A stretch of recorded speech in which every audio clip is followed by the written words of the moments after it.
it's Helen and welcome back to the channel, or welcome for the first time if you're new. In my last video I said I was thinking about doing more commentary, and today I'm here to deliver. As you can probably already tell by the title, today I'm going to be talking about the controversy with Gabbie Hanna. She covers several different controversies in her one apology video, so I'm going to go by them one by one. So the first one she talks about is the controversy between her and Jessie Smiles. So if you need a recap, basically Gabbie was accused of supporting Curtis Lepore, who was accused of sexually assaulting Jessie Smiles. Essentially, people said that she ditched her friend in favor of networking with him, and later was found to have DM'd a fan after Jessie Smiles subtweeted about a situation involving Gabbie Hanna. Gabbie DM'd a fan who turned out to be a minor after that person tweeted about no longer supporting Gabbie because of her association with Curtis Lepore. Gabbie shared a lot of personal conversations between her and Jessie Smiles in order to defend herself, but it ended up just coming off as very inappropriate. She starts off by addressing how she would never try to air out her dirty laundry with Jessie publicly. However, it's obvious that she's pretty much already done that in sharing private conversations with a fan, which she does apologize for, and also despite showing several messages between her and Jessie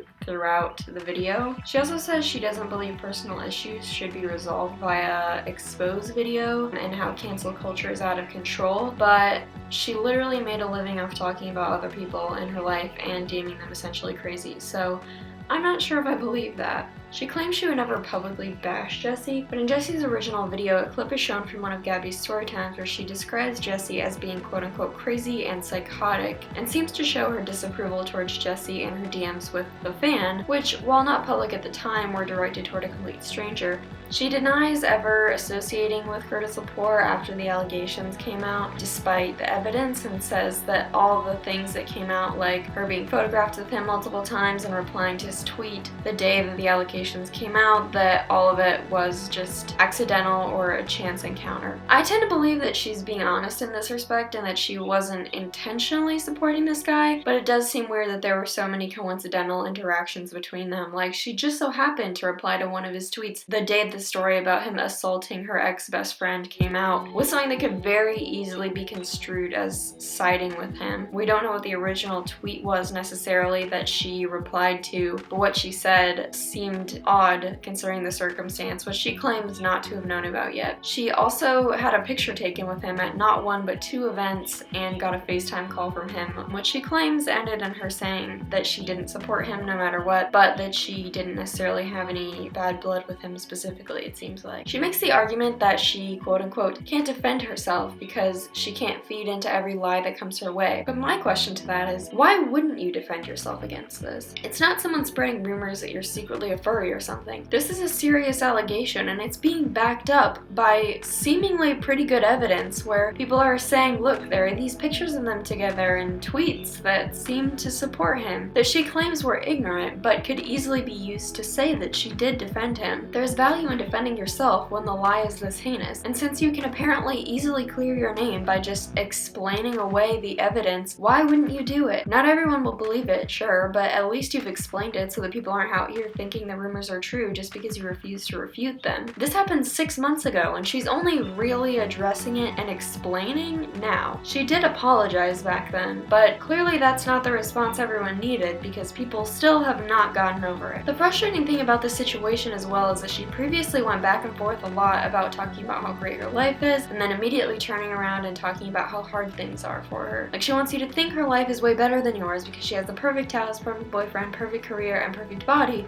but she also wants you to feel bad because she gets a lot of hate and has been struggling a lot with her mental health. Either of those alone are fine, just be honest with people, you know? If you're struggling, don't say you're perfect. It makes people see you as a hypocrite and distrust the things you say. I think she's just trying to express that she's grateful amidst her struggle, but it comes off like bragging and whining, which frustrates people and just exacerbates this entire situation once again because people feel like, oh, well, you're complaining about you getting yourself into this situation and how hard it is for you, but imagine how hard it is for this other girl who feels so hurt by your actions, when you could have just easily refuted it and proved that you were in the right, if she is in fact in the right. Overall, it seems like Gabbie is still in the wrong with Jessie Smiles, and while I think it's good that she's apologizing, I think that apology is long overdue, especially considering she just had a music video released 2 days later. She addresses how the timing seems suspicious since people are obviously going to be coming to her page to watch the apology and most likely see her music video, but she says that she just had to do it now, and that since Jessie said said something really recently about her that she just had to address it, but I say no, the time was not now, the time was 6 months ago when the original video came out, and this was being addressed yet again, even after it happened years ago, and it really needed to be clearly addressed back then. And I think she did try to address it when it originally happened, but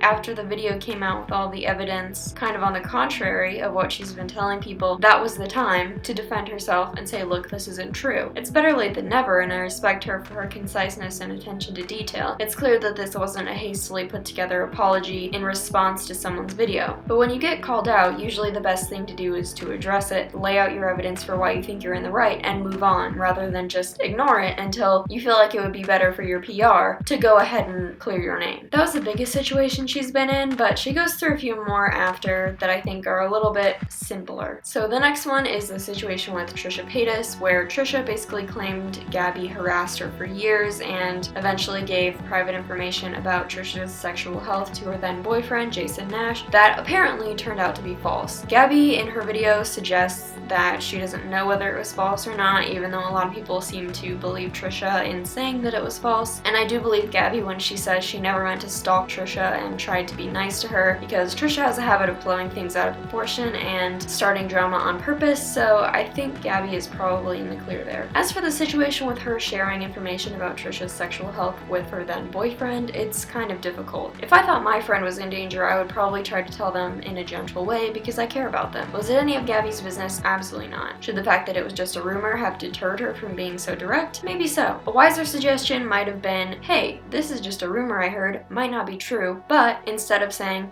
I heard this from someone and they wouldn't lie to me, so it's probably true. It's good that she told Jason to quote-unquote talk to Trisha about it instead of trying to pit him against his girlfriend, and I get that she didn't have ill intentions.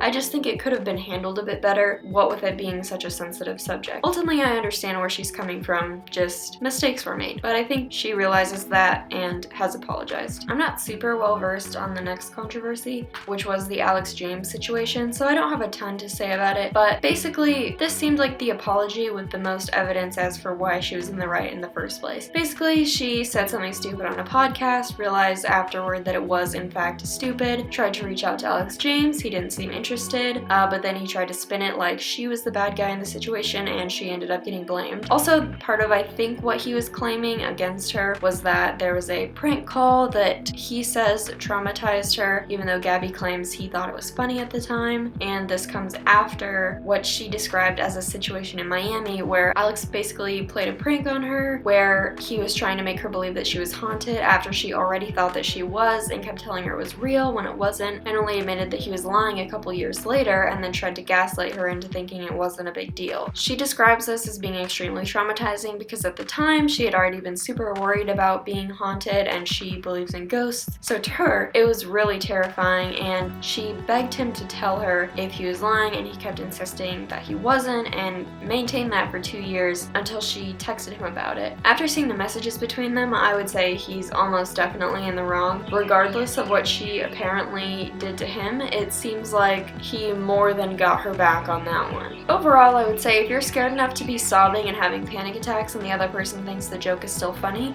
they're in the wrong, period. Overall, it sounds like he just wanted clout in a video because ultimately, after pranking Gabbie and trying to convince her that it was real, he convinced her to make a story time about it with him so that they could get views out of it. The whole situation is a lot of he said, she said, but as an umbrella statement, pranking anyone to the extent that they're genuinely afraid or even uncomfortable is not funny, it's cruel. As for the last bit of the apology where she addresses one of her old tweets that says if she were an animal she would be Beyonce, people were saying that it was racist, and honestly for this one I think it's possible that people are just jumping on the hate bandwagon. She explains it as being a reference to the phrase you are an animal, but honestly I don't feel like it's even that deep. People have been using the term spirit animal for a long time to describe things and people they relate to, so using it towards Beyonce makes sense since she's idolized by a lot of Twitter. If she had said Bob Ross is my spirit animal, I don't think anyone would have thought anything of it. But I do think there are ways to be a bit more tactful around things like that, and it was another slip up that just kind of got out of hand. Part of the reason why I think the argument that Gabbie Hanna is racist against women of color is silly is because she is in fact a woman of color, she's Middle Eastern, so the argument that she's intentionally doing this seems odd to to me. Not that she couldn't be racist, but considering that she's made it obvious that she loves Beyonce, advocates for women of color, and the fact that the tweet was a long time ago,